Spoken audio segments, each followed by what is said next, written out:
Good afternoon, everyone. My name's Dan. Welcome to our webinar, Bringing Hope. I am joined by a wonderful panel of guests, and what we're going to try and do is something you should never do on Zoom and all talk at once. So on 3, 2, 1, I'd love all of our beautiful panel to say hi in however you say it. So 1, 2, 3.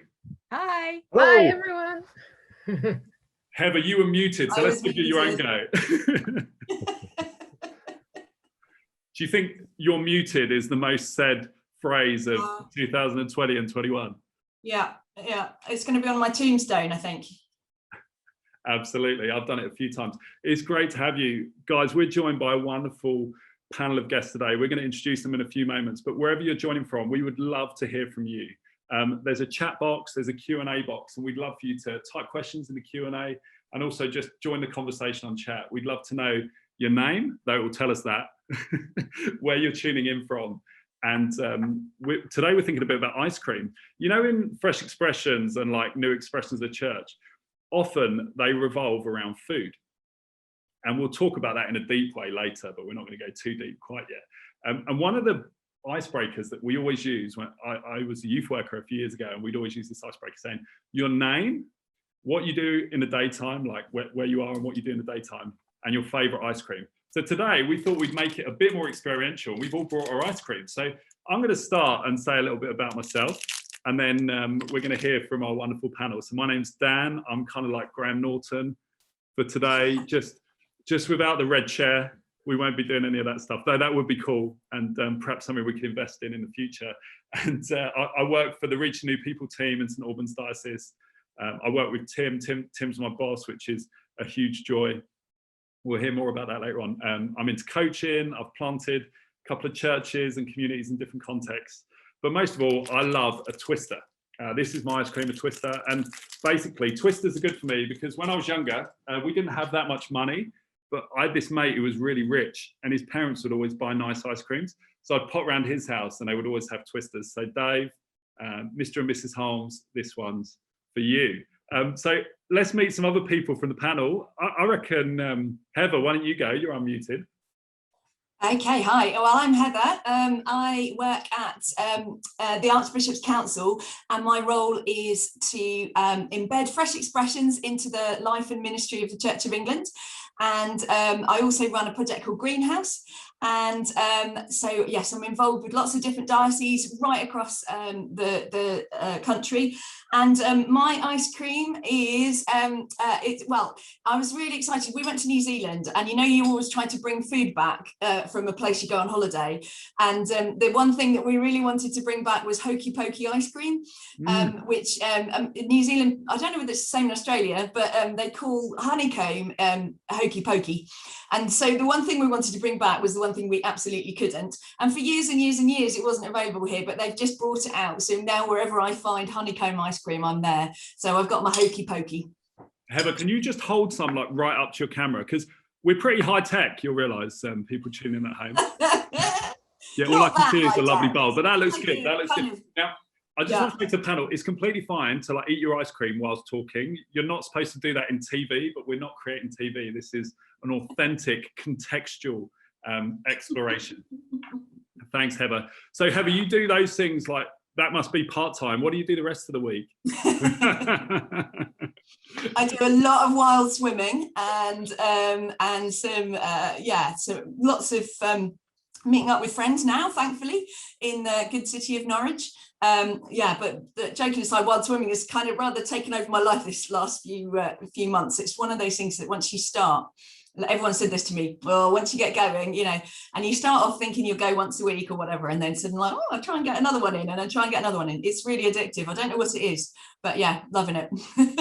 Thanks, Heather. That's great. And apparently it tightens your skin, it makes you feel alive. Like there's this whole book about wild swimming, right? Oh yeah, loads of stuff. And there's some research going on about whether it's really good for like arthritis and all sorts of different things. Yes, it's really good. I do it. I don't do it for that. I do it for the wildness. I swim in our city, through the city. And it's just brilliant to be right in the heart of the city, swimming down the river, and you're in the water. It's awesome. It's a great feeling. If you live in Norwich, look out for Heather swimming down the river.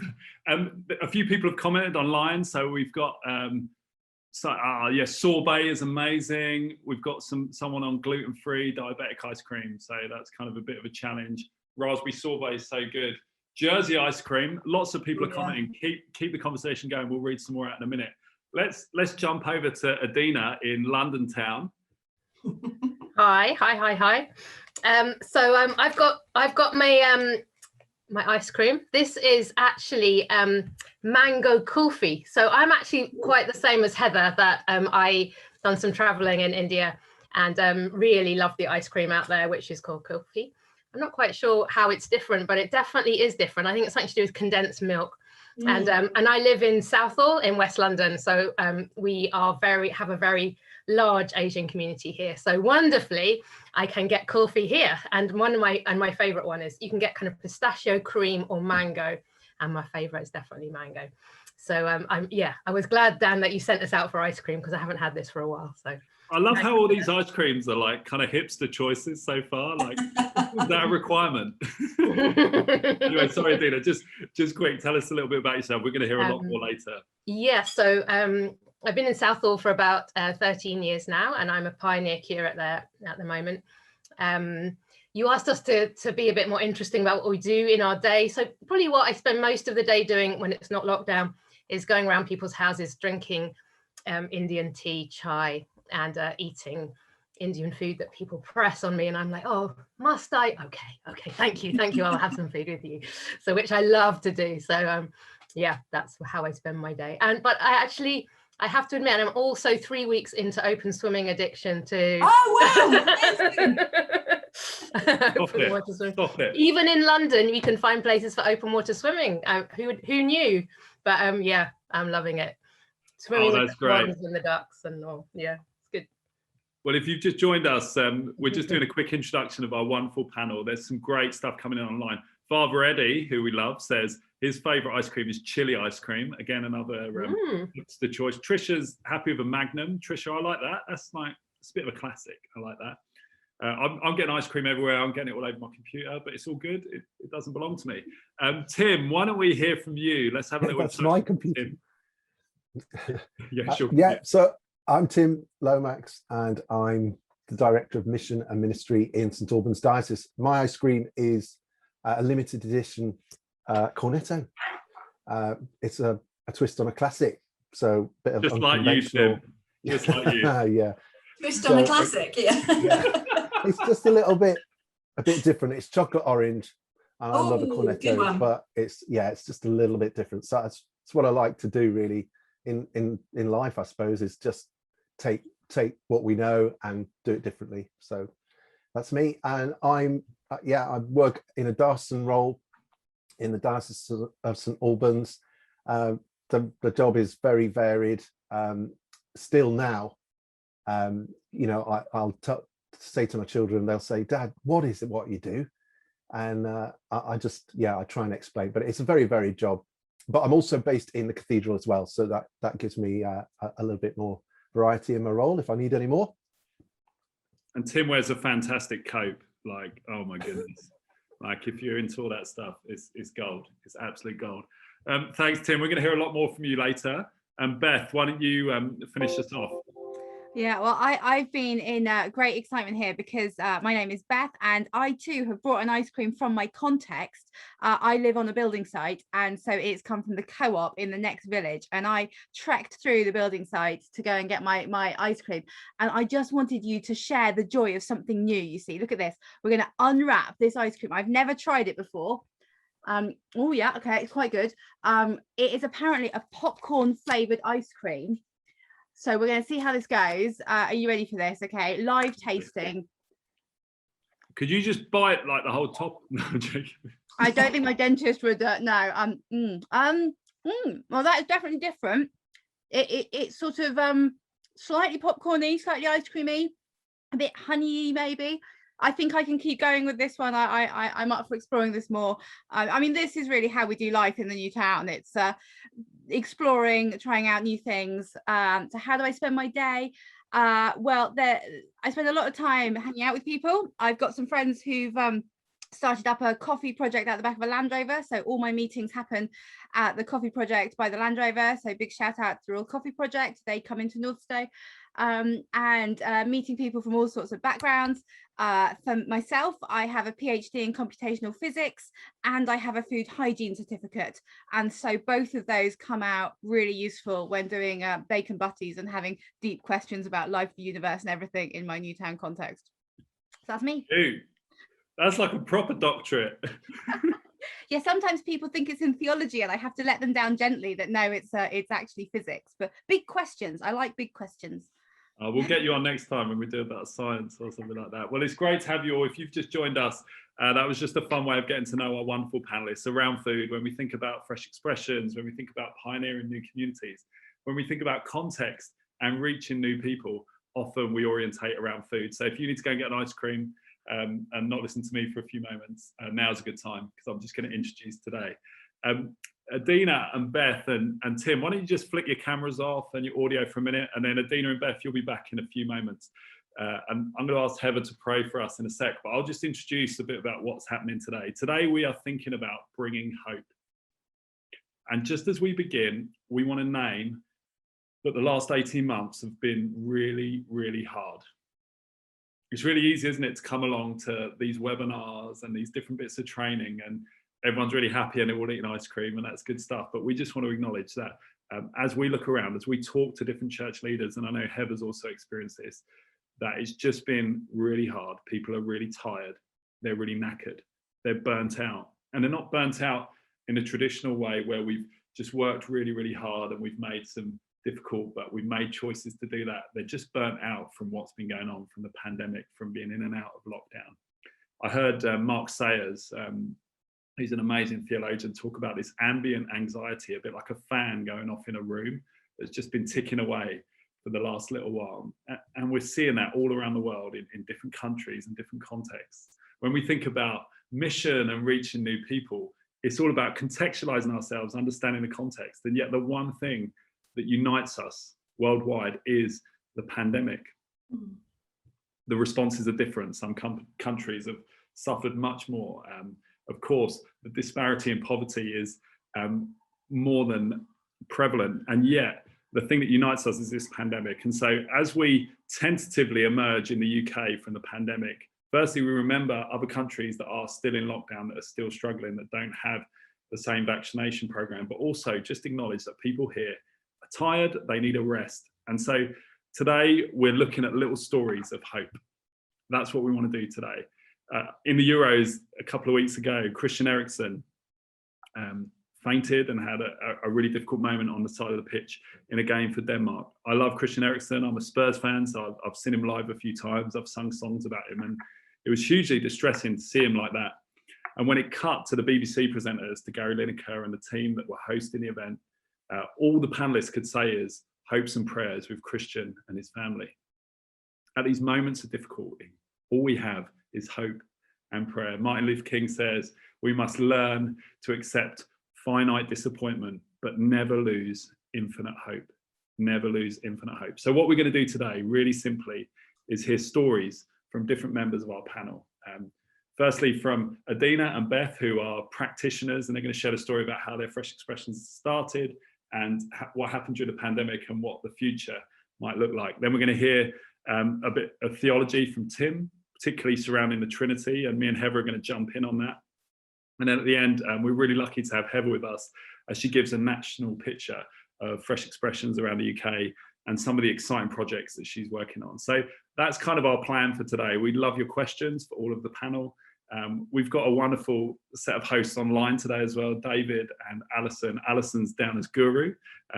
That was supposed to be a joke name, but she really is a guru, and she's got lots of experience in Fresh Expressions of church. So if you've got any questions, she's going to respond to them, but also we'll respond to them with the panel. And Dave is just keeping us all teched up for today. So thanks, Dave, for helping with that.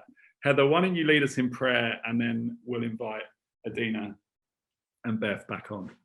Sure.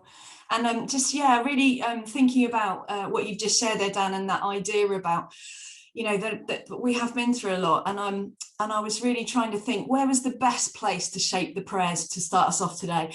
And I just love the prayers that Walter Brueggemann writes, and so I found a prayer for us, which I just feel might really help us to open up to God as we gather today. So let's pray. God of the seasons, God of the years, God of the eons, Alpha and Omega, before us and after us. You promise, and we wait.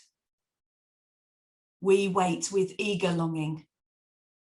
We wait amid doubt and anxiety. We wait with patience thin and then doubt. And then we take life into our own hands. We wait because you are the one and the only one. We wait for your peace and your mercy, for your justice and your good rule.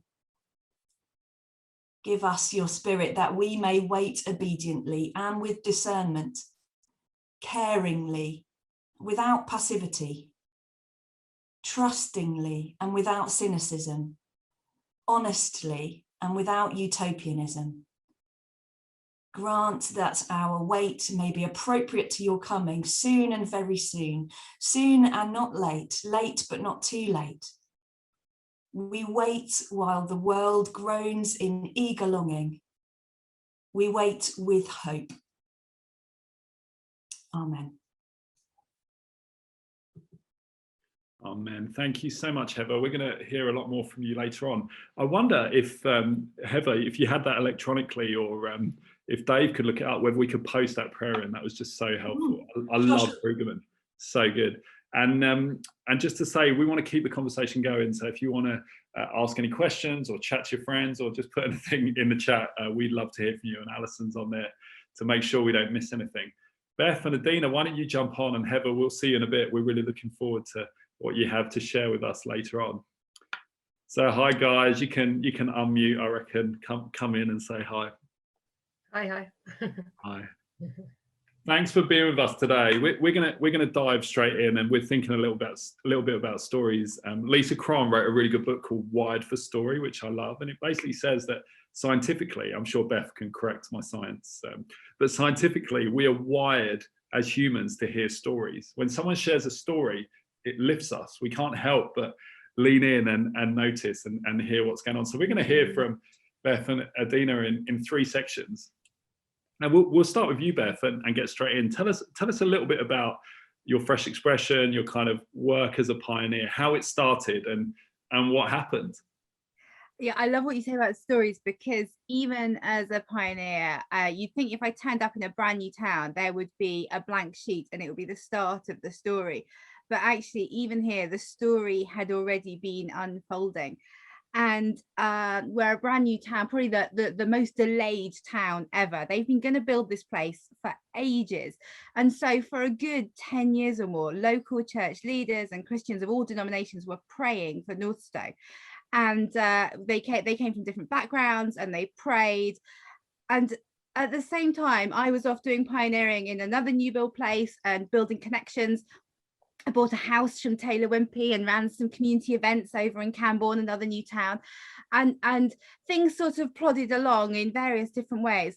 And then I was moved to Northstowe, and I moved into a Taylor Wimpey house and met the girls in the sales office. And they went, "Oh, hello, we ran some joint events together, didn't we, over in Camborne?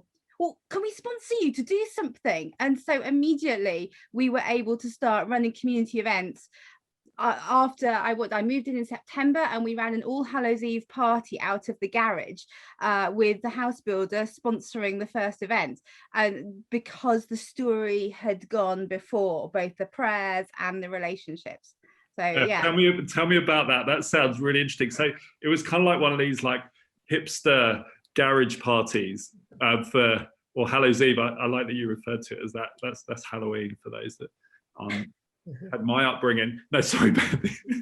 So tell us about how that went down and just a little bit Yeah. about what happened? No, it went down really well. I met a few locals by then, other new residents. I mean, none of us have been there very long. I think there are about 150 houses when I moved in. Just for the counting, we're up to 847 occupied houses, and we're going to get to 10,000. So Wow. yeah, a big trajectory. But back then there were about 180 houses. And we had a great time. So we had little electronic tea lights and bring and share food, so much food, always good. And some people came for the autumn crafts, and we were talking about the blessings of dark and light, and the cycle of the year, and that rich Celtic story behind that. But we also had people turning up in their trick or treat costumes and having really interesting conversations, because there they were at Church House. But it wasn't the first thing we'd done in the garage. You see, the very first thing we did in the garage, and I don't think they believed me when I tried to email them, but I tried to get hold of the Historic Churches Trust, because you know how they do this stride and ride bike ride in September, and you're meant to go and visit all the historic churches. Yeah. We've got a church house on the building site. This has got to be a historic moment. So we opened up the garage as the first historic building in Northstowe. And we had people come to the garage then for, oh yeah, there was food there too. Came for tea and biscuits. We hadn't even unpacked. There were like tables made of boxes, and yeah, just meeting people in the garage. How was that? Because they're kind of riding along, and they're probably looking for an ancient building, and all of a sudden they arrived at, I mean, Beth, I'm sure your garage is lovely, but it's not an old church.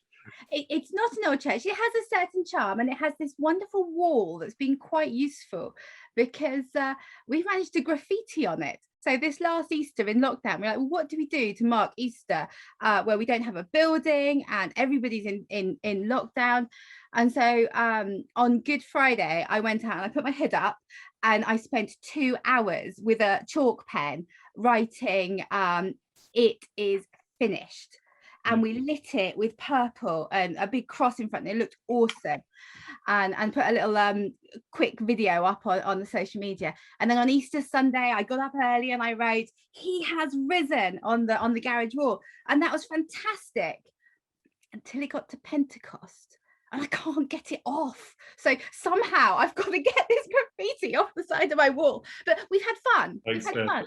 That's so good. And just to jump in there, like if you're watching back at home, like perhaps you could just throw your ideas of some of like the crazy places that you've been involved in church, where you've pioneered, where you've done stuff. The church me and my wife planted or pioneered, it was like a fresh expression of the plant, and we'll talk about the difference between them with Heather later, because she had an interesting debate on Facebook about that the other day. But it was in a pub, and it just started. I met this guy in a pub. They had this upper room, and then we kind of went from there. So why don't you just comment, where have you met for church? What was it like?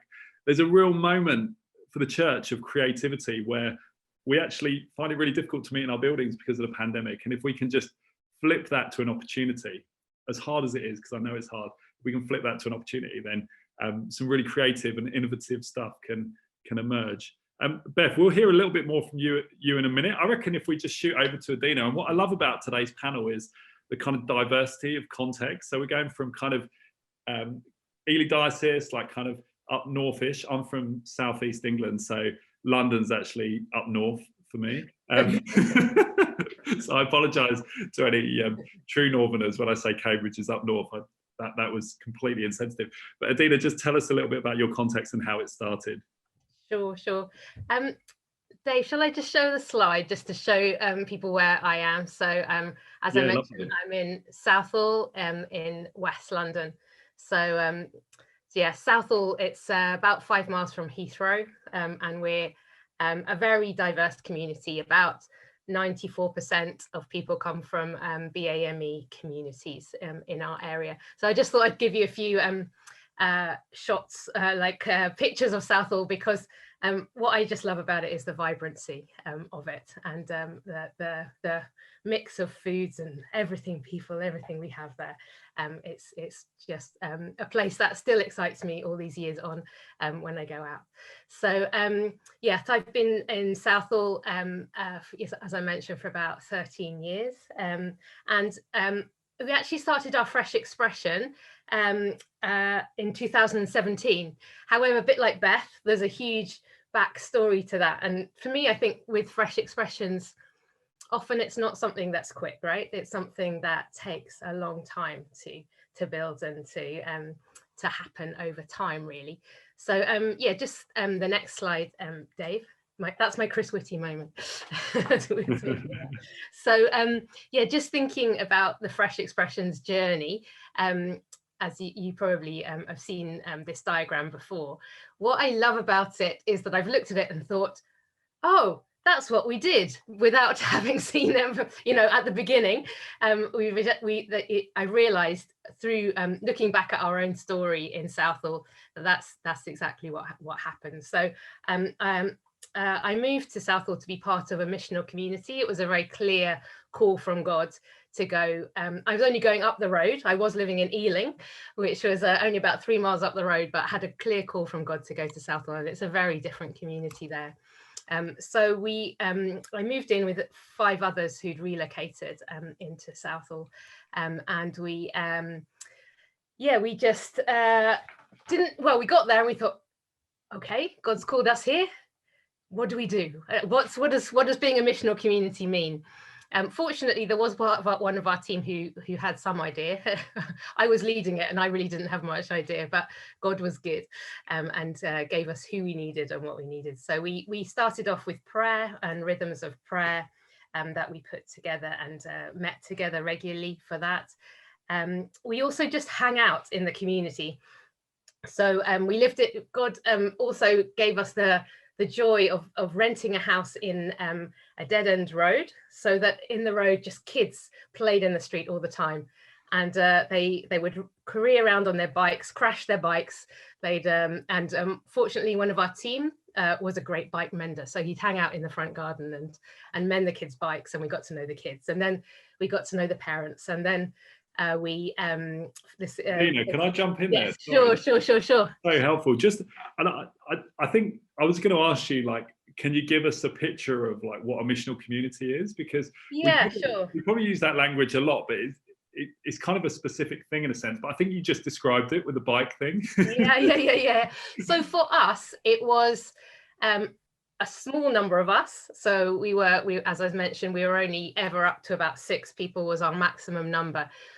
Of people who intentionally decided to commit themselves to each other to serve God in a particular context. So we in our context, we also lived together in 2 separate houses, and just we were all bivocational, so that we also did that intentionally. So we worked part-time, we supported ourselves, we weren't a funded community. And we worked about half time, and then the rest of the time we just hung out to be available to God, whoever he'd bring us. And really, we didn't have a plan or a strategy, but quite honestly, it was very much who God brought across our doorstep, literally like the kids on the bikes that we would work alongside. And so here on the bottom, a picture is us doing an impromptu homework club in our back garden. The other amazing thing that that someone in our community decided that we would do, before we even got a place to live, we got an allotment. And you can see here, that was an amazing place, and still going. It became a community garden, many people from different backgrounds coming together to work together, men and women and children as well, and that was amazing. Thanks, Adina. I love seeing the allotment. It reminds me the kind of, we probably went down the missional community model as well when we started our community, and we worked in a community garden. It was really great, right?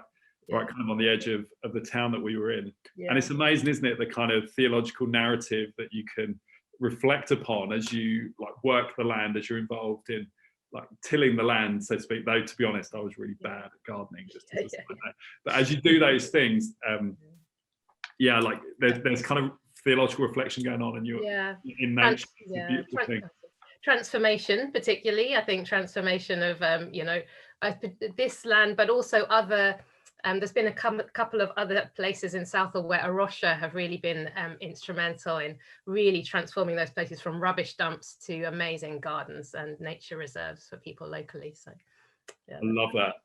And we might talk more about this later, but it's kind of like a picture of the kingdom, isn't it? Because like in the Bible, it kind of begins in the garden with this like picture of Eden, and then the Bible ends in Revelation with a garden city. So like and it's got the same tree that the river goes through, the tree of life still there. And so we're in this kind of moment where we're moving towards the new kingdom, like this garden city. And we'll talk a bit more about that later, but just have that in mind. Adina, do you mind if we just swing back to Beth for a few moments? So Beth, then you may want to say a bit more from the first section, but also moving into the pandemic. And we're not going to dwell on it for a long time, because someone told me the other day they're just so fed up of talking about the pandemic. So we want to be a breath of fresh air today. But I think it's important again to look at how you kind of pioneered in that context and what that looked like for you. Yeah, when the pandemic hit, we'd been going not all that long actually, because I only moved in end of 2018. The slightly unusual thing, normally we say it takes 7 years to grow something up by a pioneering service first way.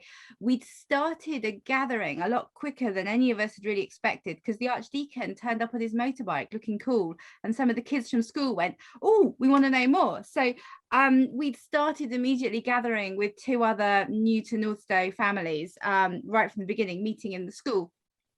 And we'd grown to a decent sized community with some babies all the way up to someone who was 104. And we were just going into 2020 with real optimism and hope as we were starting to explore what God might do. And then it all shut down. And it was interesting talking to some of my friends in the villages around us. They were going, well, surely this is much more your comfort zone with the mix of online and things. But it took us a while to jump online, because we wanted to give people space to process. The one thing we did jump online immediately with was doing evening prayer and using a lot of Psalms through our Facebook page, which was a bit incongruous, but people were messaging back going that's comforting, and that sense that even though these were unprecedented days, God had walked with his people through unprecedented times many times before. So those Psalms really became quite important to us. But after a while, we realized that Zooming would probably be a thing that we might try. And so we did a bit of Zooming, and then we ended up gathering most Sundays on Zoom. But we went old school. We went back to letters. And we spent a good chunk of last year. Those of you who are hot on your lectionary will know that Romans was the letter of choice last summer. So we took Paul's example, and I looked back in my diary and I noted that I'd been joking around with friends going, well, all Paul could do was write to the people and pray for them. So that's what I'm going to do. So that's what we did. And now we're just starting to gather back. We managed to meet in the school field for a campfire for midnight communion at Christmas, but other than that, we had nowhere to go. We didn't even have a building, so it was not until Easter that we got back in person. Beth, thanks for that. I love that idea that you went old school, and we're seeing that's a pattern that's emerging all over the place. There's a bit of research done about the companies in Silicon Valley that design the apps and the devices that we use to connect. And essentially, they have this retreat house, which isn't like a Christian retreat house, which meets in an old Bible college about 40 minutes from Silicon Valley. And they go there every so often as a team, surrender their devices at the door in order to detach from screens. And so the people that are creating the devices and the screens that we use every day are taking a moment to detach. And one of the things we've thought about doing is like an analog retreat where we hand out maps for people and say, oh, you've got to find this kind of retreat center without using a sat nav and all of that stuff. And often when we fuse ancient and modern really, really well, that's when we see some great stuff. Thanks, Beth. Adina, back to you. Just briefly, like just share a little bit about the pandemic, because we want to hear also your exciting story of hope. Yeah, sure. So just to go on from the bit I was talking about before, basically we started to gather people in our home on Thursday evening, and that became a gathering that transitioned into a fresh expression that was so the picture on the bottom right is us doing some prayer times. We found that people love to come for prayer, and this is an evening we did around Jesus being the light of the world at Diwali time, because that's the festival of light as well. And then in the next slide, it just speaks about our Fresh Expression, which we started, which is called The Table. And that's a couple of pictures of that, which started in 2017, as I said. So we took our Fresh Expression from our house into the church, back into the church, which is not the usual way of going about things. But it worked really well, and we brought in people from other missional ministries that we'd been doing in the church as well, and we came together. But obviously then the pandemic hit 2-3 years in. We'd formed quite a good community by then. But we tried to do things on Zoom, a bit like Beth, but in our area, it really didn't work very well. A lot of people are not on technology like they are in other places. And we were finding it, people didn't like that online interaction. And particularly we gathered quite a lot of people from the margins. So some people with mental health issues or other health issues, and they just didn't connect online and particularly face to face like that. So we went back old school a bit as well, just using the phone messages, doorstep visits, but we found that we actually did keep in contact with people fairly well.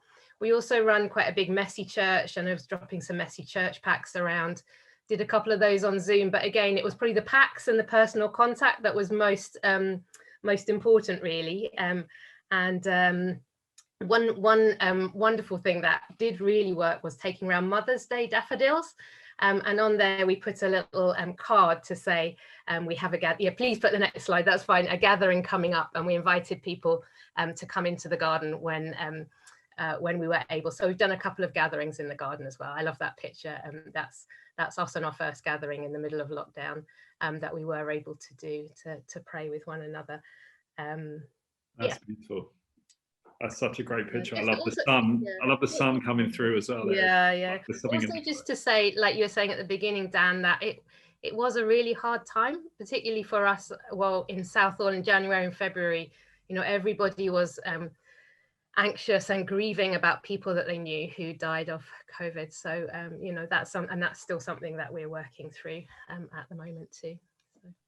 Yeah, thanks, Adina. I was in Rochester Cathedral a couple of weeks ago, and I noticed that they'd created this amazing weaved blanket, and they'd used material from all of the first 60 people that had sadly passed away during the pandemic.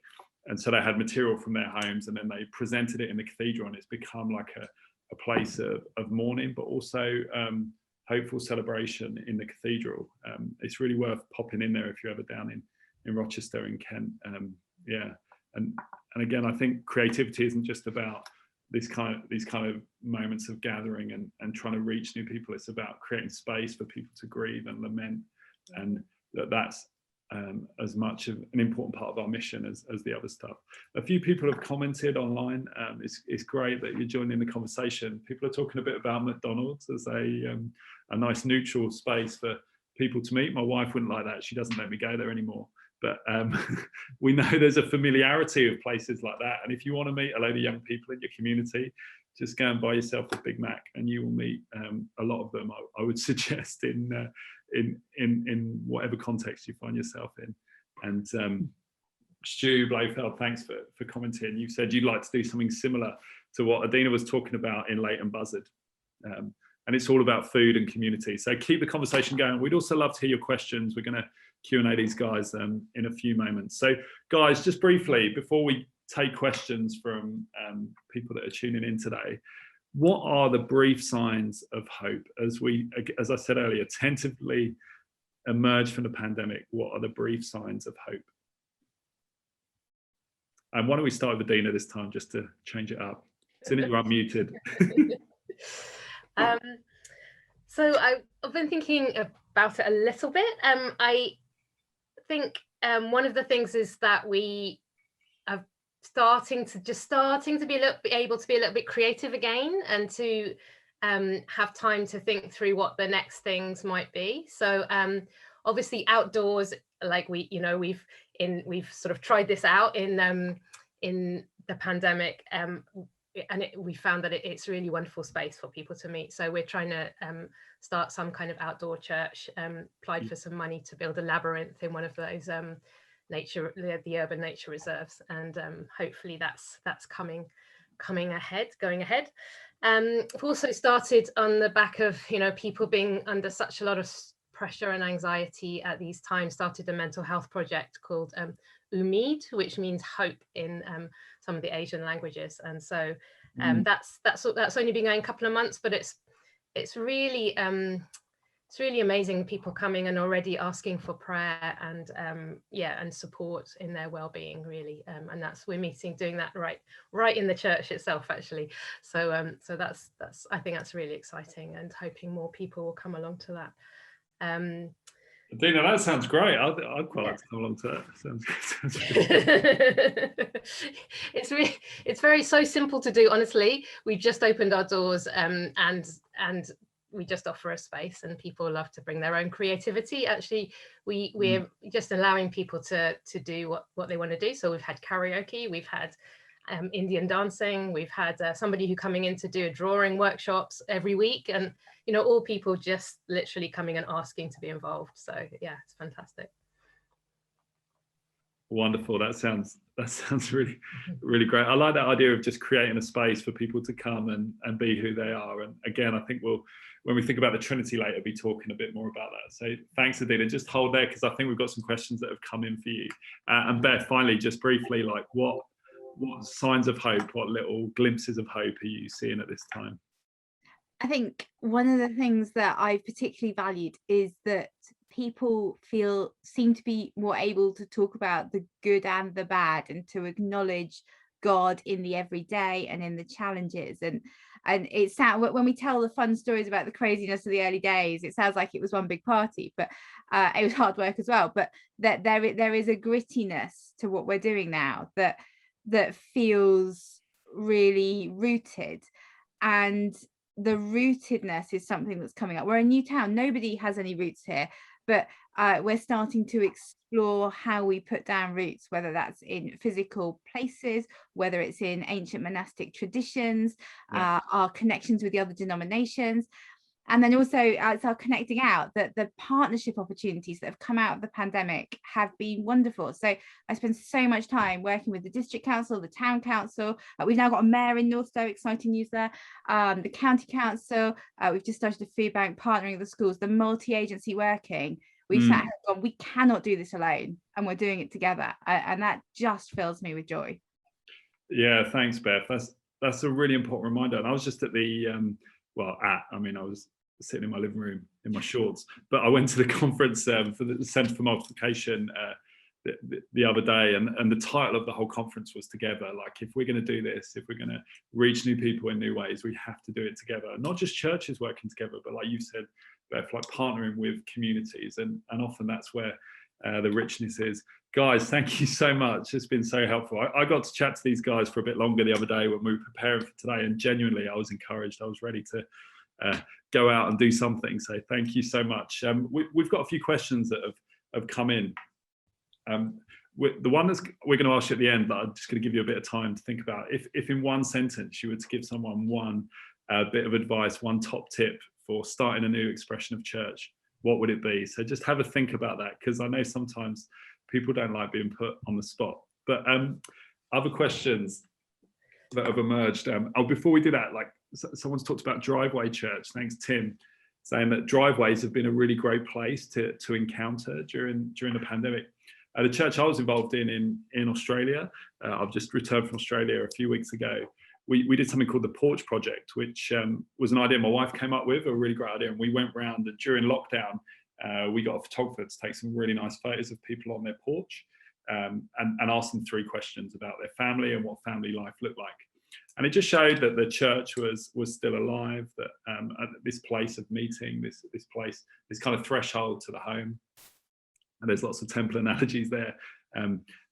We would meet people from our church and as a sign of hope during the pandemic. So yeah, there's lots of great ideas that have emerged. So I want to start with Adina. Like, you've done a great job, if I can name it, as a white woman, of creating a fresh expression full of beautiful diversity, different sounds, tastes, colours. Food, again, has emerged, and it sounds like you've got the privilege of eating lots and lots of really good food. But how do we create those environments, particularly, you know, we want to name that all of the panelists today are white. So how can we create those environments to help people to flourish, and also not have people like myself facilitating stuff all the time? Yeah, I don't think I've mentioned the food enough, actually, Dan. I think I'm not sure. I mean, our food, our Fresh Expressions is very, very much based on food, and everybody. We started off cooking our own dishes and food in our community, and we very quickly moved to a bring your own and bring and share. Not bring your own, bring and share, and everybody brought their own dish, and they and in that they felt they had something to contribute, and that they weren't just coming along, but they were part of this. And I think that is very much what I feel the answer to the question is as well, that it needs to be that everyone has a place and a position, and it's not, you know, like you're saying, we've hosted, actually we want everyone to feel that they're the host, to hand over that power of not be the host, but actually let this be really mutual, and let each person have a place to share. And I think in particularly I'm thinking around the leadership of what we do. So in our Fresh Expression, we do have a very mixed leadership team. So we have people from different communities, and particularly from local communities, and we have to walk alongside some of them to encourage them that they have enough confidence to do that for a little while. But you know, people start to fly, and then they can draw others in as well, and they have so much more experience to bring the tough questions to you know, to us and to the team, which is really helpful. Thanks, Adina. Yeah, that's so helpful. I really like that idea of shifting that power dynamic. I think we see that in Jesus as well. We'll probably talk a bit more about that later, but the way he moves around and relates to different people. I heard someone once say that he's consistently inconsistent in how he responds to different people. And so to the people in power, he kind of seems to often try and knock them down a little bit. And to the people that are perceived to have no power at all, he kind of raises them up. And it's this kind of beautiful message as he almost drifts around intentionally throughout the gospel. So yeah, thanks, Adina. That's really helpful. I think we have to admit as well that our way is only one way. You know, it's not the right way even. You know, it's one way and that there are many different ways and, you know, expressions of doing something, and to be able to accept those, you know, as well, and to bring all of that together, I think. Yeah. Yeah, wonderful. Thanks, Adina. And a question for both of you is around funding, which is not a fun conversation, but something that we all face, particularly after the pandemic. It's interesting, the disparity that's been generated even in the UK, where lots of people that have got a fixed income that have remained in their jobs despite having huge mental difficulties and the difficulties that have emerged out of the pandemic, have probably actually saved money and are better off than they were before the pandemic started. And people that work in the service industry that are perhaps on 0 hours contracts or on different contracts are really struggling and finding it really, really hard. And into that, we want to generate Fresh Expressions at church and environments that ultimately like cost money. How do we fund Fresh Expressions for the future? I'm going to start with Beth, and then perhaps we'll come back to Adina, because I know you talked a little bit about bivocational stuff, and I'm really interested in that. But Beth, how do we do it? Because it's just really hard. It is really hard, and it is a really live question that we've been talking about in our community. And as I look at the start of a new town, one of the things that I've been a real advocate for is saying that it is so worth sending somebody in full time in the really, really early days of a new town. There's no way that I could be fully paid for by the community. We're not a church plant, we're a Fresh Expression. I didn't come with a team, but the opportunities by being able to sit around the table with the community development officers, with the town planners, and to have someone who has the professional label there, I think has been a huge and really appreciated gift from the wider church that we are just so grateful for.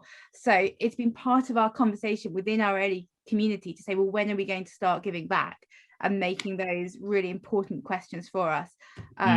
We're working on it. Keep talking to me and I'll tell you how we get on, but we're trying to think of more unusual ways to fund things in the future. But right now, huge thank you to the mission departments that gave some funding to kickstart us. Yeah, that's really helpful. So there's like, on the one hand, there's this kind of oversight, senior staff kind of responsibility to make sure that we fund stuff, that we don't just talk about mission, but we actually back it. I can't imagine there's loads of bishops watching today, but if they are, we need you, bishops. You're great, and we need your help. But there's also, I think that's really helpful, Beth, and I think there's also, in my mind, a responsibility on the practitioners, not to be burdened or kind of laid down with the finances, but ultimately we want to build communities that are sustainable, that last into the future. And often bivocational ministry actually presents wonderful missional opportunities. So Adina, tell us a little bit about that and some of your top tips. Yeah, so we were bivocational. I think it worked well for a time. To be honest, we were all single, and I think that helped. And we also, one of our values of our community was simplicity. So we lived very simply. We had shared money for food, things like that. And are in a sort of community where things can be bought pretty cheaply. So we managed. Housing in London is horrendously expensive. And yeah, we only just managed, really. Probably if I was doing it again, I would probably seek out ways to have housing provided, because I think that would have made a huge difference. And I think, yeah, so I think that's a big issue. But to be honest, I really came to the end of being bivocational, which is why I went into one reason I went into ordination training, because I think it is a huge pressure to try and keep two roles going, particularly with, so I was a health visitor. It's quite boundaried, but you're also giving out a lot. And then I was doing things in the community which were very unboundaried and a very different, and you're sort of switching mindset all the time. And I don't think it's easy. So I think it's one way, but it's not necessarily an easy way, I think. Thanks, guys. And thanks also for modeling that there's probably more questions around this stuff than answers. Like we're not here today to kind of be a panel of experts in any way. Like we're asking the same questions. We're practitioners on a journey, and perhaps we need to do another one of these sessions, perhaps a more interactive one around good ideas for how we fund Fresh Expressions for future sustainability. The other thing I'll just chuck in. Oh yeah, you go, Beth. Yeah. I'm so glad that you did ask that, because for us, talking about money might feel awkward, but if we don't talk about it right near the beginning, it'll only get harder and harder. And so it's something we found when we have talked about it, that has been helpful, and I hope we can keep that going. So thank you for asking the question, whoever it came from. Yeah, thanks. And I would say as well, like for us, we've said to our teams, our leaders, a bit like Adina highlighted, that it begins with us. If we want people to give and be generous, then that begins with us. And I can say that now because I currently don't lead a church, and I don't feel really awkward saying it, but that is the reality. And I think we'll do more on that. I think we'll do a session on that in the next year or so. So watch this space, guys. We're on our last question in one sentence or two and a half, but very, very briefly. If someone was thinking about setting up a fresh expression of church, if someone was trying to reach new people in new ways, if someone was thinking about doing a bit of pioneering, what would be your one top tip, one bit of advice? And I'm going to start with, in fact, I'll let you guys choose, because it's a very polite environment. Beth, it looked like Adina nominated you there. Well, I noticed that, and that hint, that's what my tip is. It's to notice what is happening and then encourage. So yeah, it's that daring to notice and look outside my which way? Look outside my box that way. Yeah. Thanks so much. I think I would very much go with that, Beth. Alongside, I mean, probably obvious thing to say, but prayer. So that quote about seeing what God's doing and joining in, rather than thinking what God's doing, so we're going to do this, but really, seek it, and probably praying within our communities. Just notice, as you say, noticing, what God's up to, and I think then it makes everything so much easier, really, or whatever, because we're just joining in the first days of that missional community. It was just we're just like, wow, how did this happen? It was all God, and it's very much very different from just trying and, you know, gritting our teeth and doing it. So yeah. Thanks, guys. I think if there was ever an opportunity to put rhythms of noticing and listening in place, both to our context and also to God, like now's the time. I know stuff just coming at people now, like for parents, like all the exercise classes for their kids, like swimming and football and all that stuff started up, and there's this barrage coming at us. But now more than ever is a great time to think about that rule of life, to think about those rhythms and practices that will not only just sustain us, but help us thrive and not just survive. So thank you so much, guys. Adina, you've got, Beth, if you've got a book as well, feel free to hold it up. Sorry, I forgot to ask. You've probably got a book about science or something like that none of us would understand. But it might help you go to sleep. I'll leave that one. But yeah. Yeah, send that one over. Perhaps if you could send me the audio book, that'd be great. Adina, tell us about your book, because it's really great. It's a very thin book, fortunately, but it's a Grove book, which they say not always the last word, but often the first. So this is a book that 3 of us practitioners wrote about intercultural church. So it just gives a bit more of a background of what we're doing in Southall and some kind of ways to dig into that, particularly about mutuality and host welcome and things like that. And then lots about food in here as well. So yeah, if you're interested, do have a look. Yeah, and Adina, I was able to have, after we chatted the other day, I was able to have a little look at that, and it's very good. I encourage people to read it. I'm dyslexic, so I love a Grove book. It's kind of my space, if I'm honest. But if Dave, if you could just put a link to that in the chat as well, so people can click through to that. Probably Amazon's best, even though it's a bit cheeky. So thanks so much, guys. It's been a privilege having you on. We could have talked to you for ages. I'm sure we'll be in touch again, but feel free to join the chat, and we'd love to hear from you for the rest of things. So if you want to flick your cameras off now, that would be great. Yeah, thanks so much. It was so good to meet you.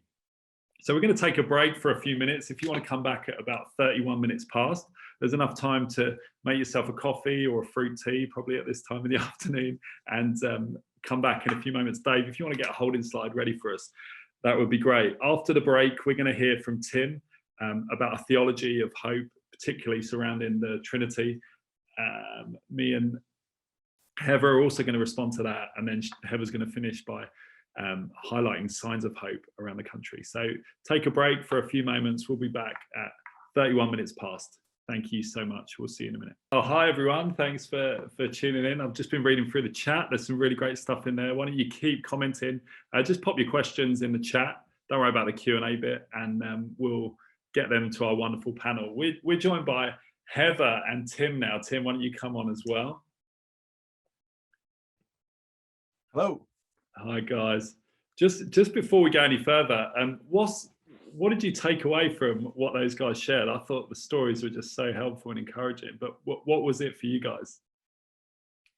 I think for me, Adina's words about giving everybody space to be the host as well as a participant, as well as a guest, as well as that kind of reciprocity that was so important about, and not being done to, not even really doing with, but like having everybody doing and being. I love that. I just felt that, you know, there's so much in our ways of being church and our ways of gathering that have kind of brought lots of assumptions and power stuff that we kind of really need to unravel and really kind of work on. And I just felt that what Adina shared was a real simplicity, actually, that sometimes just paying attention to that really actively and intentionally can be so powerful. And I loved it. I thought that was great. Thanks, Heather. Before we go to Tim, a few people have just commented online as well, like just saying about how hard being bivocational is. Yeah. And that sometimes just knowing where the funding's coming from is really complex, and that different spaces. So thanks for that. Tim, how about you? Well, like Heather, I was really struck with that point. Actually, Kate, my wife, and I were just chatting next to the kettle in the break. Hi, Kate. And saying just that. You know, Kate was saying to me, it's interesting, Fresh Expressions, that they're not about doing church to people, it's about being church together. It's a mutual thing. And I love that. But I also love that what Beth shared about the story starting, you know, way before we put the spade in the ground, as it were. And I just love that idea. We're joining in with something that started, you know, way before us. Yeah, and I got to speak to Beth a bit more about that when we Zoomed the other day, and I was struck, like, we talk a lot about listening in the Fresh Expressions context and like listening really well. And she said, I'd kind of been involuntarily listening for such a long time, and I didn't really realize that was the case. So yeah, thanks guys. Well, Tim, we're going to hear a bit of theology from you, but before we do that, it's good that your wife's on. Hopefully your mum's on as well, Tim, tuning in today. But I'm in your office. I don't know if you recognise it. I took a picture off the wall, moved a few bits around, and as I was just kind of moving the furniture around, I came across this little classic, Creating Missional Worship by Tim Lomax, and I thought, happy days. Firstly, David Pickett, pop it in the chat, and Tim, tell us a bit about this. Like, I assume your mum bought it, and a few others. My mum and my dad both bought a copy each. Yeah, that's it. But yeah, it's the cornetto that I shared at the beginning. You know, it's the twist on a classic. It's taking what we've inherited, and just meeting God in our context, and using those traditions or our worshipping heritage, the life of the church that has been through the ages, and just reimagining it in today's world, and allowing the world to enter our worship and just live and be real in a creative way. So yeah, it's about fusing context with tradition. Yeah, and I actually read it a couple of years ago, and it's really great stuff. I know I tease, and just say before Tim shares, like, it's been a privilege for me to work with Tim over the last couple of weeks, and also a few years ago, Tim mentored me through some really difficult times, and we're going to do a Q&A later. But the thing I love about Tim is he is able to do what he just described really well. He embodies it.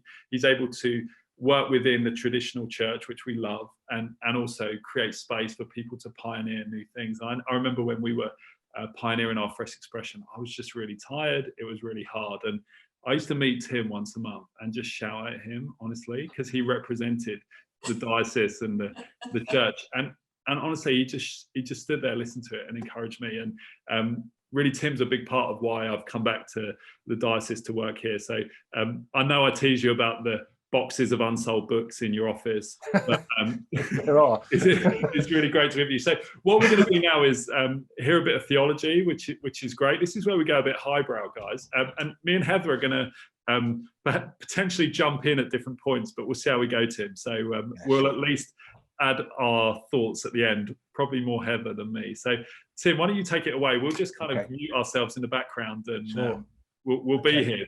Don't be scared. We'll be brilliant. Right with you. Thanks, Dan. It's lovely to be here. Lovely to hear those fantastic stories, and also to hear from you all in the chat. So do continue that. But I just wanted to say that Fresh Expressions of Church, like all churches, are communities of the Trinity. I just love us to be reminded of that. And in this rapidly changing and complicated and complex world, we do need that hope.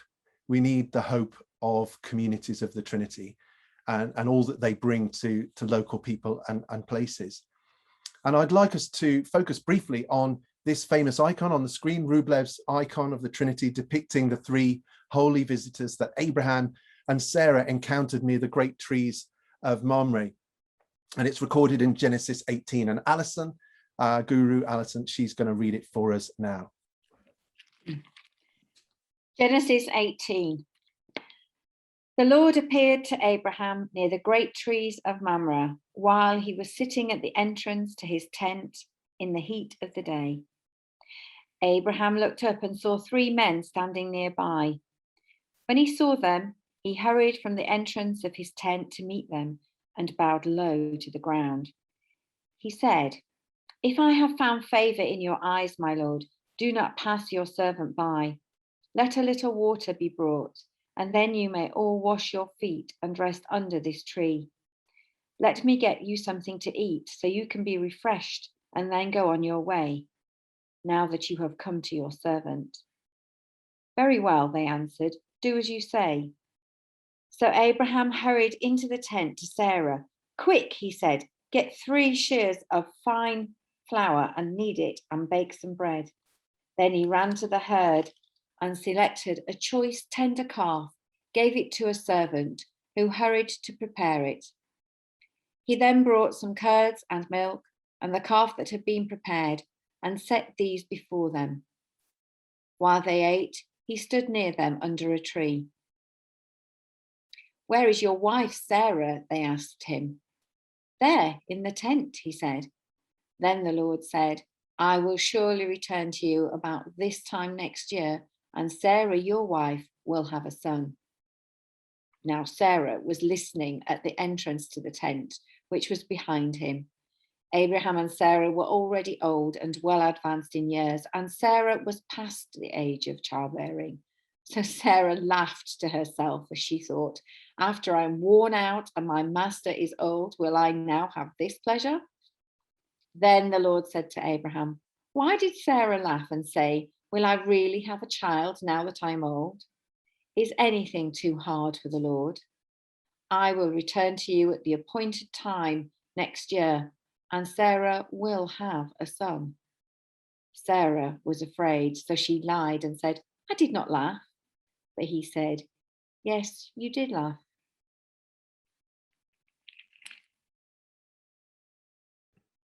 Thank you, Alison. Well, I think this icon and the Bible passage are both rich in meaning and theology, and I think they beautifully illustrate the hospitality of Abraham and Sarah, as well as insights into the communal life of the Trinity, in which they were drawn and called into and invited into. And I found a lot of inspiration within Rublev's icon and this chapter from Genesis over many years, but never more than in the past year.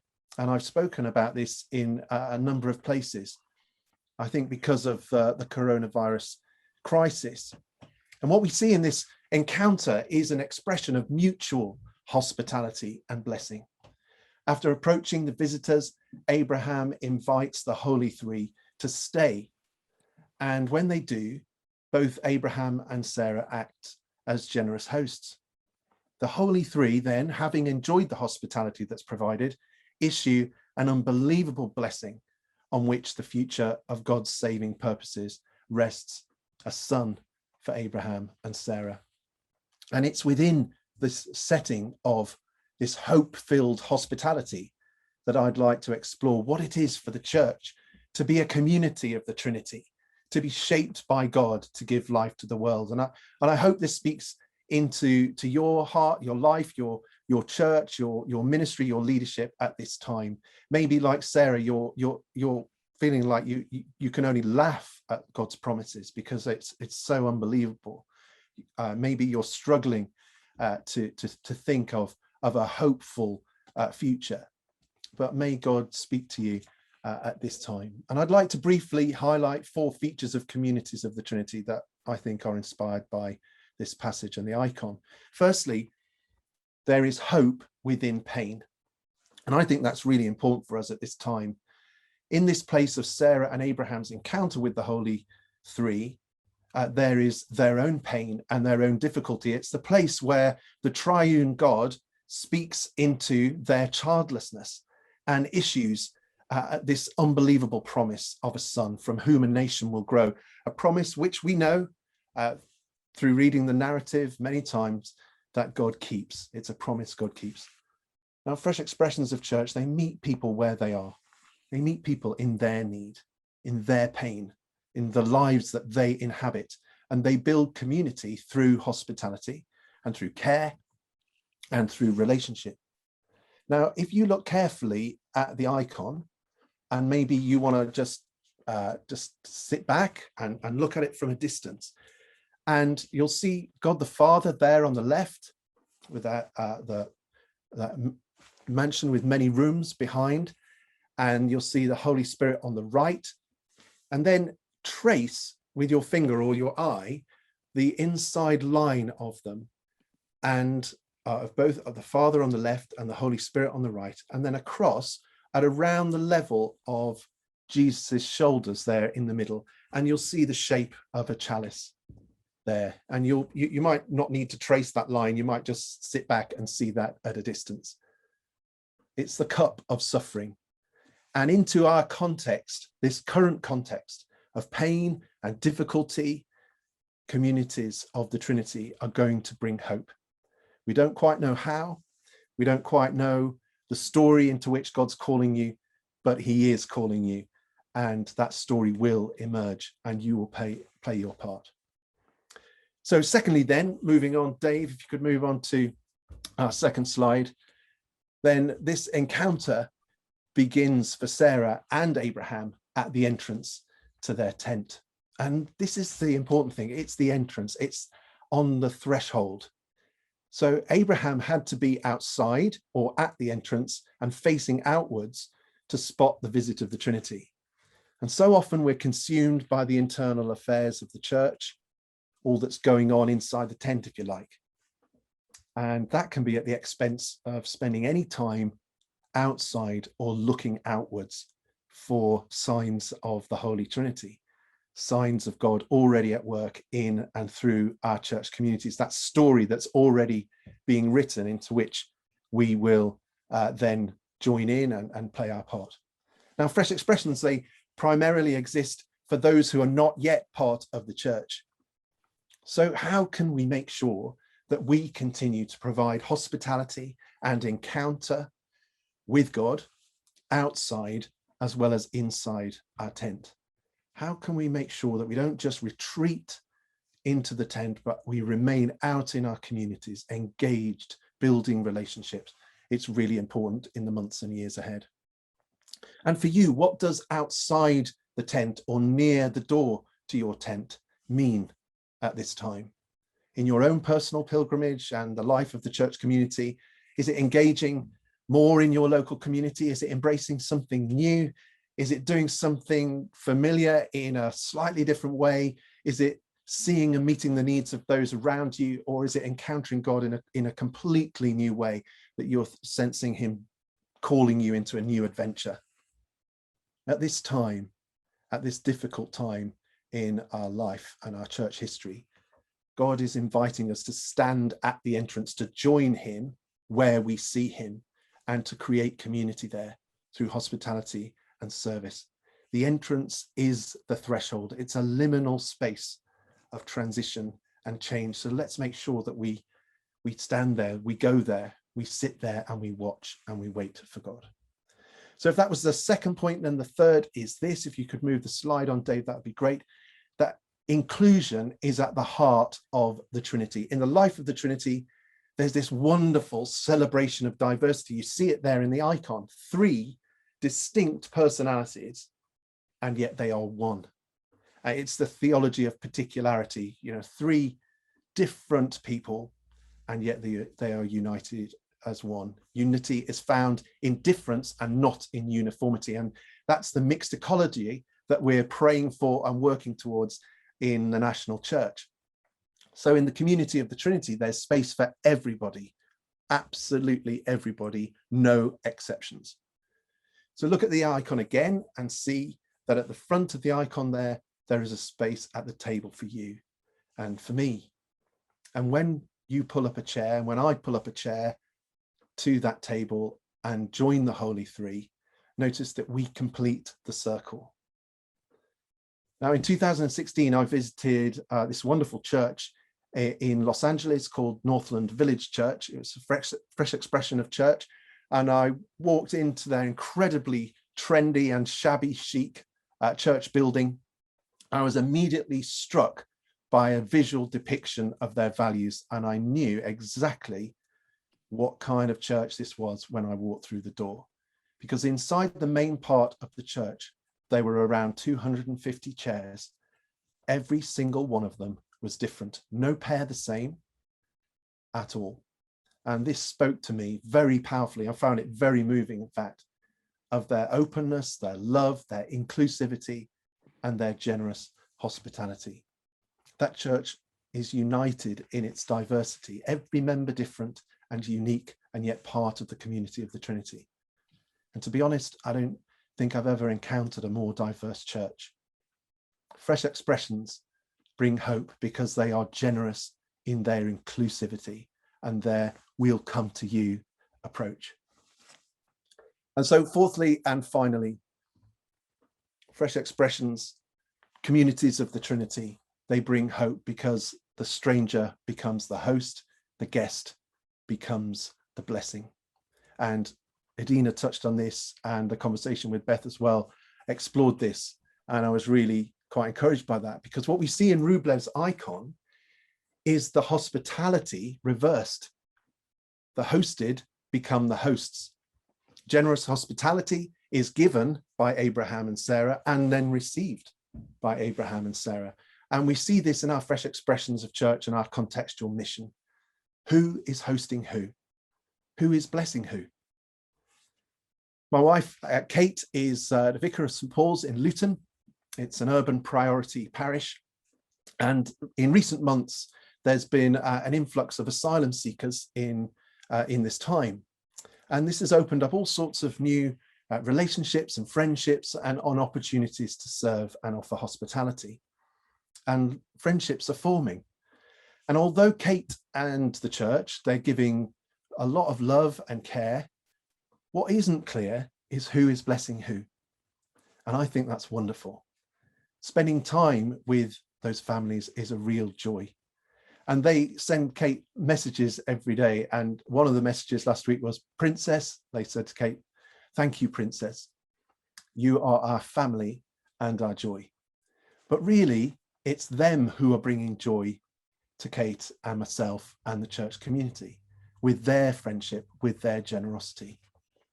And it's that mutuality of being community together, which is the important thing. So they got it. 4 features of hope bringing communities of the Trinity. Tim, thank you so much. That was so helpful. We prepped our time together today, but we didn't know exactly what each person would say. I'd been able to speak to all of the panelists on their own, but it really feels like, and I don't know why I'm surprised when God speaks to us, by the way, I should be aware, but it really feels like God's saying similar things as we kind of navigate our way through this. I really love that, Tim. That's really helpful. We'll make this this webinar available on our Facebook page at the end of this week, so you can watch that through again. There's so much good stuff in there.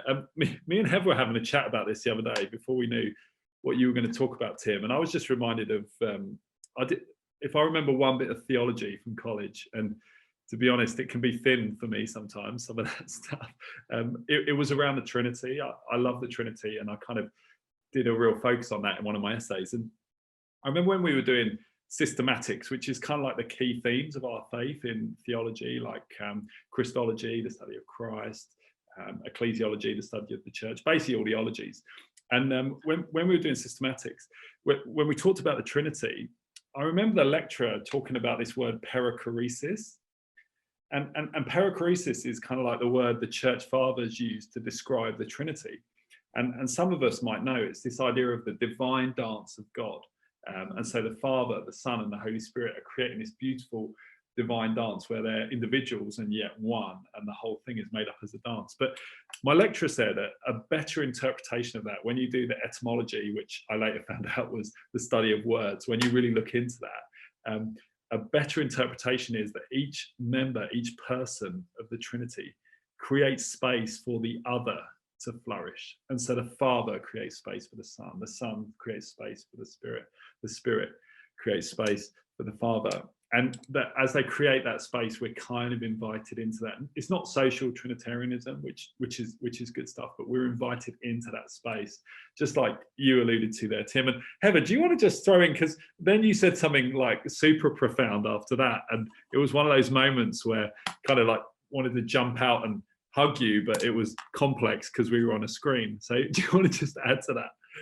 Yeah, I mean, the Trinity is really important to me as well. And when I was at college, you know, that I remember somebody saying to us, you know, basically we've all only got one sermon, haven't we? You know, everyone's got one thing that they always say. It didn't matter how many sermons you do. And she was like, yours is always about the Trinity. I was like, yeah, it is. And there's a thing Richard Rohr speaks really profoundly about the Trinity. And there's a really fantastic teaching thing that he and Cynthia Bourgeault did, who was a contemplative thinker. And they talk about the Trinity like a water wheel. So like on a kind of drives the boat, or what are they called? Those steamers on the Mississippi, those kind of steamboat things. And the water wheel kind of falls over, and it's only the power and the movement and the flow all comes from the emptying out of the bucket. So the bucket above empties into the next bucket, and that provides, that's the one, paddle steamboat, thanks Alison, that sense of that actually it's the pouring out. So like the Father pours into the Son pours into the Spirit pours, you know, it's that kind of, that love, you know, the God of love is that movement, that motion, that power that drives everything, is that giving over and pouring out. And that is so much a part of, you know, we heard from Adina, didn't we, about that sort of idea about giving space and not hosting it, but you're giving it away. You're kind of creating community in that flow. And I think that's just a lovely thing. I always loved with my Fresh Expression when I used to have loads of different coloured scarves, just from charity shops or whatever. You'd sort of hold them at the top, and then the kids would do like a maypole, and they would have to wind in and out. And so that sense of like, when I've talked about what the Trinity meant, because it means that intertwining, that we belong, that we, you know, all of that stuff. And I just, it used to be really, I think because people have a very static idea about God. And I just think that movement is just, it makes my heart sing to think that we're invited into that movement. So like Beth was saying about, you know, seeing what God's doing and joining in, you know, you've got that movement, you're joining in with that. I love that. I think it's so inviting, isn't it? It's like, that's good news. It just feels like, to me, like good news. Yeah. Yeah, thanks, Heather. And it's easier, right? Like if we move in that direction, like the way God's already moving, we're not striving. And I know I've been guilty of that in the past. That's so great.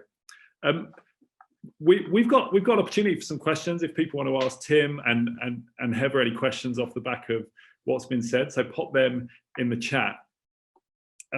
Tim, practically, I've got a question for you just while we're waiting for someone to come in. Like, how do we? I know you shared the story of Kate at the end, but like, how do we continually embody this? Like, how do we continually create this kind of space that you talked about and in that model of the Trinity? I think it's about making sure that we bring everything into this sphere, that we don't just retreat into old patterns, old ways of doing things, that actually we're open to the new. Not to just, you know, forget what we've learned from and what we brought with us, but actually just this openness to what God might be bringing about, the people he wants to build friendships with, the people he wants to bring transformation to, and just being attentive to that, constantly attentive with every opportunity, I think. Thanks, Tim. Kate, Damon, hi Kate, you're wonderful. It's great to hear from you. You said a street church started up in lockdown in my neighborhood, singing, sharing, praying, giving, Bible reading. Great learning from one another too, from Pentecostal, Catholic and Anglican traditions. And there's that picture again of this kind of generous orthodoxy where the church is diverse and welcomes all, and that we need both spectrums and everything in between in order to think about what it means to be church for this new season. Yeah. Did you want to add anything, Heather? Well, I was just I've just seen Luke's question in the chat there about a specific part that the Spirit is playing, and I really feel I remember hearing Phyllis Tickle talk about this at Greenbelt, and just her book, of course, is an epic on the era of the Spirit, really, and that every 500 years, how did she put it? It was like the church has a massive jumble sale and like rummages through everything and kind of throws some things out and rediscovers some things and that sort of thing. And I really do feel like that we're in that age of the Spirit, actually, because it feels to me like, again, that movement, that flow is so much a part of this movement, the Fresh Expressions movement. And I think if we think about that kind of creativity that we see, where the bringing together of things that don't seem to fit, but then suddenly in God they do, and that, you know, those sorts of things. And I think it's those moments when we're trying to think about how do we discern what the Spirit is doing.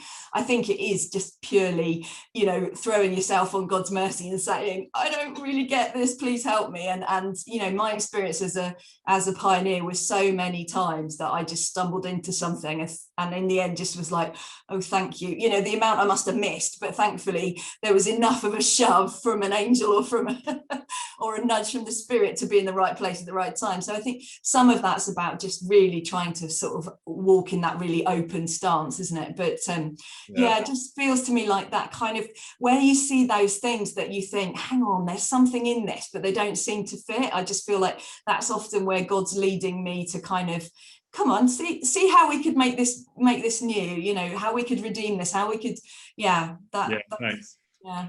That's really helpful. I love that.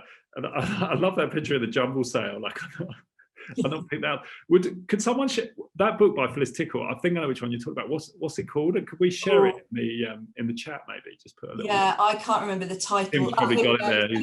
Luke, The Age of the Spirit: How the Ghost of an Ancient Controversy is Shaping the Church. Thanks, Father Luke. That's great. It is great. Cool. Oh, sorry. I was just going to say, I love that. I think of the Holy Spirit sometimes as, and going back to that picture of the paddle steamboat, that the Holy Spirit, I think sometimes we recognize it in the space, in the emptying of ourselves, and in that space to meet the other person, and for that person to be going back to what you were saying, Dan, other and particular, you know, the space to be different and who they truly are.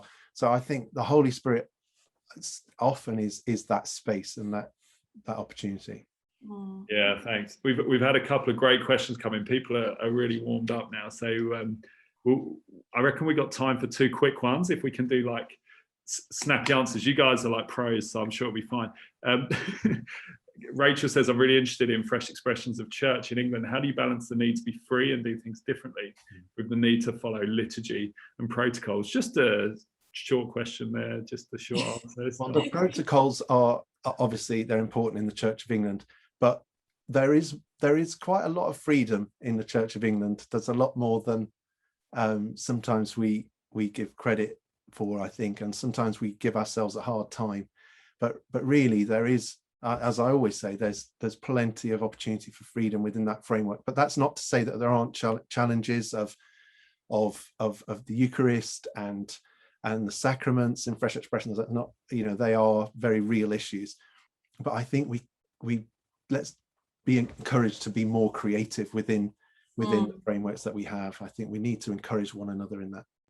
And I remember saying to one of the bishops in the diocese where I was pioneering, and he was sort of, you know, are you planning to throw it all out then, you know, that kind of thing. I said, no, we've got all these treasures. It's just that they're really dusty and they've been hidden away, and they're in big thick books, or they're in, you know, behind on the, you know, everyone's got that vestry that they go in, and you just think, oh my goodness, and there's stuff on all the shelves, and you know, it's like, actually what Fresh Expressions often does is bring stuff down, dust it off, and make it more accessible, and that idea that if things are true and good and real and holy and life-giving, then we can touch them, we can play with them, because they won't break. And for me, that's so much a part of the reimagining of our liturgy, of our traditions, all of that kind of thing. And I think, you know, so much about in our lives and in our, you know, in worship in Fresh Expressions can be liturgical without necessarily starting with the same prayer every week. It can be sacramental without doing bread and wine. It's like, not to say those things aren't important, but it's about inhabiting the spirit of the liturgy. It's inheriting, you know, it's using that inheritance, isn't it, to do that. I used to joke with the Baptist minister in the parish where I was that, you know, we all have liturgy, we're just honest enough to write it down. You know, every church I've ever been to has an order in which they do things, and there's certain people that say the certain things in the right time. At least we just tell everyone what's coming next, you know, on one level, but equally we can play within that. Yeah. Thanks. What you mentioned at the beginning, Dan, that does address this. Give it another plug. Mate, you are shameless, aren't you? Sorry, mate. Here we go, guys. Available at all good bookstores. Thanks. The next question, I think we might touch on it a little bit in your presentation, Heather, and probably what you're going to share in a few moments, but I think we'll do it at the end as well. Like, it's quite a big one, and it might be another question for a whole seminar, but mixed ecology, is it sustainable? Discuss. I think we've heard this idea of, I love that picture that Heather just used of like dusting off the old treasures. Like, the church has faced pandemics, decline. I know the church isn't declining all around the world, but in the UK, in most dioceses, we are seeing decline in the church.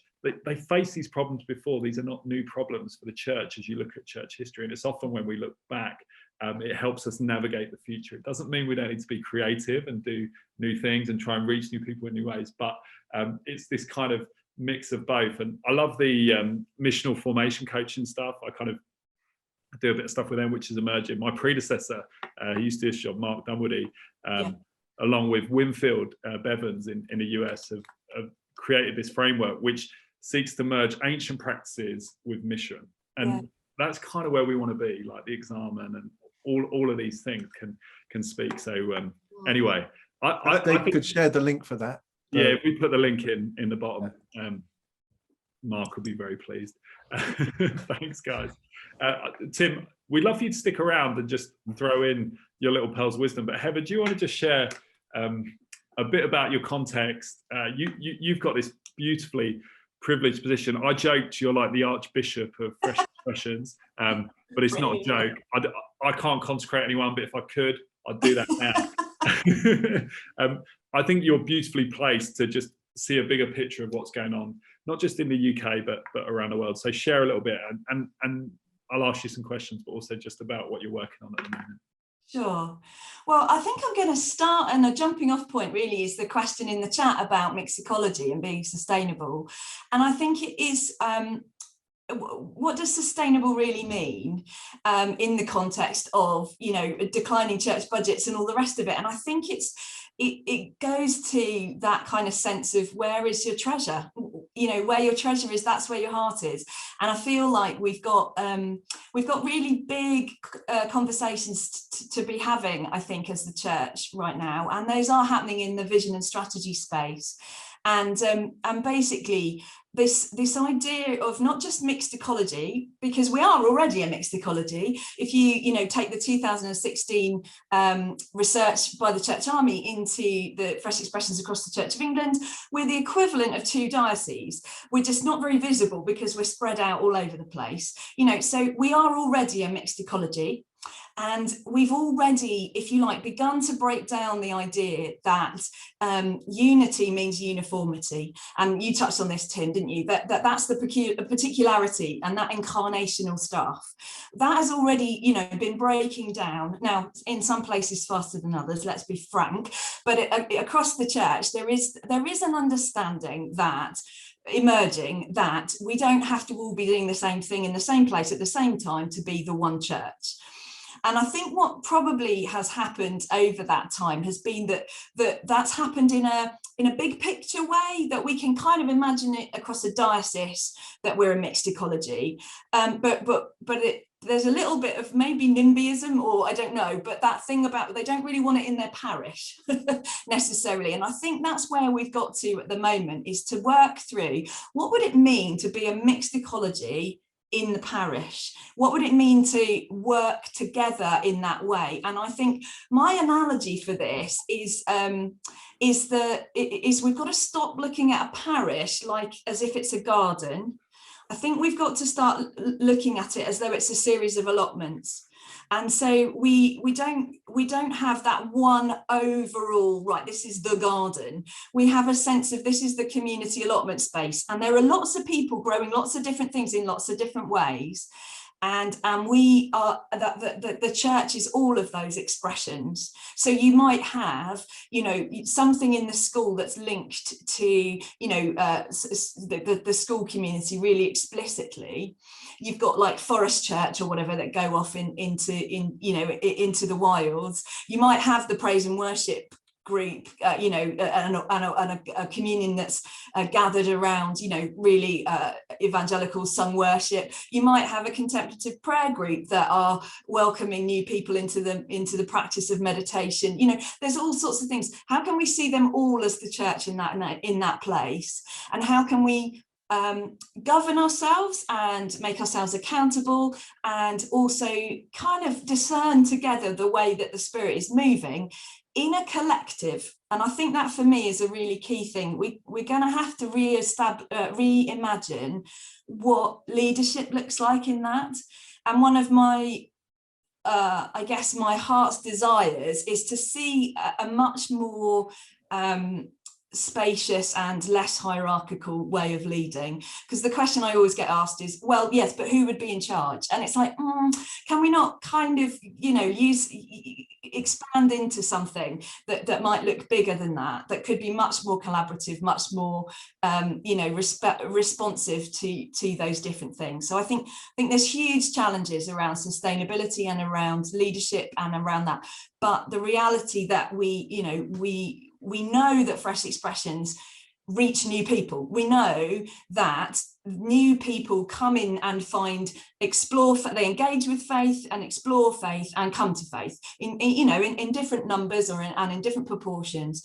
But that whole thing is that we know that happens. The other thing that we know, not quite so clearly, but I think anecdotally, is that those who are already people of faith, who engage with mission in this way, grow in their missional discipleship. And so it's like a win-win.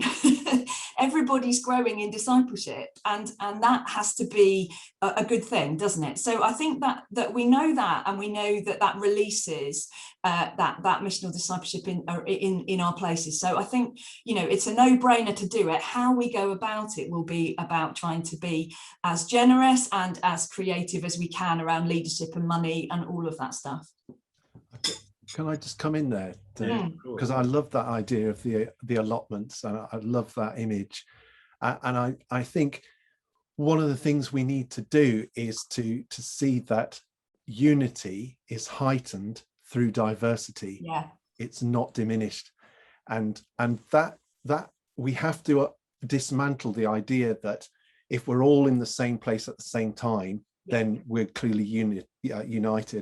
It's just a myth. Whereas having a church which is made up of quite a number of allotments, yes, the connections between those different communities is a really important issue, but actually they're all part of the church. They're just different expressions, and what a wonderful thing that across those expressions we're more likely to see more of the Trinity, because we see it worked out in different ways than just one form. And I just think that's so exciting. And there's so much about this that's about relationships within, you were saying, and I love that you know, the kind of the making space for one another and that kind of generosity. You're not diminished by making space within the community of the Trinity. And for me, that how do we grow relationships between different expressions of church?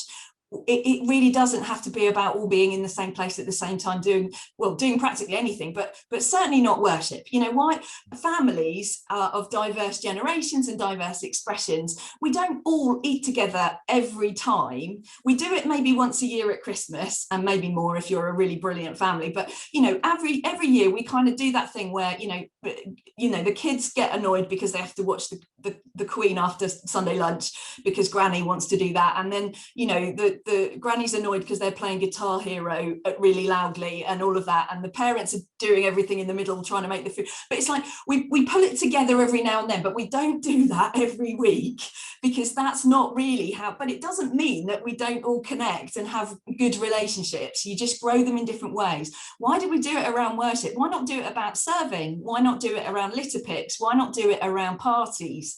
Let's have some parties, and also let's serve one another. So, you know, what if your Fresh Expression meets on a Tuesday after school and you're not busy on a Sunday morning? Well, why don't they do the coffee for those that do meet on a Sunday morning so that they can serve and get to know each other over the hatch? You know, the people that are meeting on a Sunday morning can serve the Forest Church folk by, you know, collecting whatever they need. But, you know, we could do it through mutuality like that rather than through all being together somewhere. That is so helpful. I love that idea. And you kind of have this like mixed ecology within one space, one like locality. And so it's kind of like a hybrid parish model, right? Like it still exists for that central place, but there's so many different expressions. It's like a food court, isn't it? Like rather than fine dining, you know. Oh, I love that. Yeah, that's a really bumping good into each other and all different types of food. Even McDonald's, there's space for that. Heather, one of the things I know you're working on at the moment, which kind of links into some of the stuff we've been talking about, is fruitfulness. And I, on the one hand, when I saw you were doing this, I loved it. And then I thought, oh, it's kind of interesting, isn't it? Like I've just transitioned into like a diocesan role. Tim's working a diocesan role. And so we have to like measure stuff sometimes. Like if we want to get funding, and also we want to know how effective stuff is, we have to have some kind of metric in order to see the bigger picture. And quantitative stuff is really important. But you just started a new project, which when I read it through, I thought, oh, this is good. So tell us a little bit about that. Yeah, I've been really passionate about measuring what matters for a while. There's someone called Shannon Hopkins who's done lots of work around measurement. She's a social entrepreneur, and you might have come across her through some of the stuff that CMS do around social enterprise and stuff. But she talks about needing to measure what matters. And for me, it's been really burning on me that that measuring in and of itself isn't a managerial thing. Actually, Jesus points out the good stewardship of farmers all the time, and householders and vineyard, you know, owners. So there's lots in the kind of stories that he's telling of highlighting that when you're in charge of something, when you've been given something to look after and steward, actually you do need to be accountable for how that works. You know, there's lots in the Gospels. Of course, there's also the Gospels of throwing abundant seed all around and that some of it landing, you know, so we hold it within that tension, but there is definitely something about good stewardship. And for me, that sense of, well, how do I know what's growing if I'm not actually paying attention to what it is and what it's intending to be?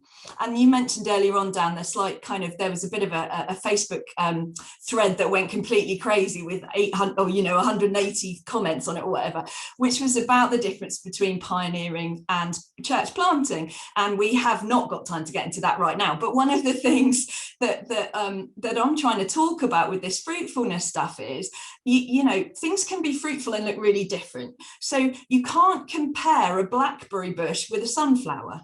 They can both be fruitful, but if you're looking for the same signs of growth that you see in a sunflower, in a bramble bush, you're going to miss the point, aren't you? Because the bramble bush, it's not that it's not growing. It's not that it's not being fruitful. It just might be it might naturally take a lot longer to establish. It might grow sideways rather than upwards. And, you know, you've just got to pay attention to what it is. And so what we've tried to do with this fruitfulness stuff is think so much about what is the fruit that we would hope to see in a Fresh Expression that was really going great guns, you know, that was growing as God intended it to. And again, not wanting to compare, not wanting to say that you know, an apple tree and a pear tree have to be exactly the same. You know, there is of course a lot of diversity, but I was sort of fed up with people saying because there was so much diversity, we couldn't possibly measure anything. And I just thought, no, that's just not true. So we've tried to drill down into what is the fruit we would hope to be seeing. And we've worked that through to being around some different relationships, relationship with God, relationship with ourselves as individuals, relationship within the Fresh Expression, and then relationship with the wider community in the context, because that's so important in Fresh Expressions that it remains contextual and missional to its place, to its network or its neighbourhood. So we zoned in on those, and what we've tried to do with the questions as well is get a sense of change. So instead of it just being a snapshot that happens once and then you have to repeat it to see if anything's different, the thing that comes that you're asked is, you know, before you join the Fresh Expression, where would you have rated yourself on this? and now. So you can see the difference that's happening in people's lives, because we wanted to do change lives, not bums on seats, because bums on seats has been a proxy for engaging with faith. And it's a terrible proxy for engaging with faith. And it really is just generally, it's terrible in time-honoured church actually as well. But, you know, we'll fight that battle another day. But for now, it's definitely the terrible proxy for people engaging in the journey of discipleship in Fresh Expressions. So I've seen that you've put the, thanks, Alison. That's the link. The final link there is to the actual questions, so you can have a really deep dive and have a look at that, and then you can also go into and register. So we're open for another week, so we've got 50 free places for people, for Fresh Expressions to use the tool at the moment. If they go and sign up, and then they can be part of the initial trial and the initial piece of research. But then my hope is to be able to give it away for free next year, when we've got a little bit more infrastructure in place, through the church development tool, which is another thing that my colleagues in Church House are working on. So that, yeah, that's really it. Yes, I saw the Good Church of the Good Shepherd has signed up. I saw that. There's a number of others from St Albans as well. But top marks to the Church of the Good Shepherd. We've got, I think we've got 10 places left. So if you've been thinking about it and umming and ahhing, maybe get on with signing up, just so that you don't miss out. But yeah, that's good. And just to say as well, like, I think this is really useful when you're having those conversations with like people like Tim with bishops, to say, look, actually this metric we found was really helpful, and these are the stories of transformation, and it's taking those stories and giving some kind of language to them and celebrating lives changed, which is what we're all about, right? This is what this whole thing's about: seeing people's lives change, seeing people flourish. And it's a reminder, absolutely, and it's a reminder as well that of what we should be doing on a daily basis, what we should be praying for and working towards. You know, these things that we're measuring, these are the things that matter, you know, whether it's generosity or whether it's discipleship, or, you know, these are the things that matter to us, and we want to be investing in them. Yeah. Thank you so much. We're running into injury time. There's actually just a little football match on today. I don't know if anyone knew about it, but little one, yeah. Like England are playing another country at some point today. So I actually nearly got a ticket for that, as a side note, but I love you guys so much, and I wanted to see God's kingdom touch earth so much that I decided I'd be here today instead. So I want to thank the panel, and I'm going to ask you to do one more thing. And Adina and Beth and people tuning in at home, I'd like you to write one word that's going to be your takeaway from today. I think simplicity is important, and I want people to write the word down. I want you to type it out. So what's the one word that you're going to take away from today? And I'm going to ask Heather and Tim to share. Heather looks ready, because she's not ready. That's okay. My word is space. Yeah. Oh, did I take yours? take on my word. That old chestnut, Tim. We've said that one before. I was really struck by the at the door of the tent, actually. So it reminded me of the poem I Stand at the Door by Sam Shoemaker, and that idea that's, you know, that's our role. So yeah, I think that would probably be not quite a word, but a little phrase. It's standing at the door. Yeah, that kind of threshold piece. We've had some coming online before. Tim, you dropped the mic on your word: diversity, inclusion. Jan says courage. Diane says inclusion. Stu says my word is food. Thanks, Stu. That's really helpful. And Tim? Yeah. Well, all of those, I just love them all, but I think I'm going to go story. Yeah. Thanks, Tim. That's an excellent segue into saying that however you feel at the moment, whatever you face, stories bring hope. That we see it with the Israelites, don't we? When they were in the wilderness, they look back and thought the food was much better in Egypt, but it was stories of hope of how God had delivered them that sustained them. And we see that throughout the Bible. In Acts, we were reading this morning, weren't we, that this kind of reflection, this looking back on what God had done throughout Israel's history. So keep sharing stories of hope, however big or small they are. We're gonna finish with a blessing, but firstly I want to say goodbye to Heather and Tim, and thank you so much for being with us today. Thank you to everyone tuning at home as well. Do you want to say goodbye, Tim and Heather? Goodbye. Bye. Bye, everybody. Bye-bye. Ciao, ciao. I got my license the other day back from the bishop. I didn't have one for a while because I was a bit of a rogue. So I'm going to finish with a blessing. But before that, I want us to think about that picture of kenosis that we see in Philippians, this picture of Jesus, though he was in equality with God, didn't see equality with God, something to be grasped, but emptied himself, taking on the form of a slave. He emptied himself of his power. And so a final blessing. May the Son of Righteousness scatter the darkness from your path and make you ready to meet him again when he comes in glory. And may the blessing of God Almighty, the Father, the Son, and the Holy Spirit be among you and remain with you evermore. Amen. Amen. Thank you so much for tuning in. Stay in touch. We'd love to hear from you. This is going to be available on Facebook throughout the week, and there'll be more of these coming in the coming months. So tell your friends, and we'll see you soon. Thank you and good night.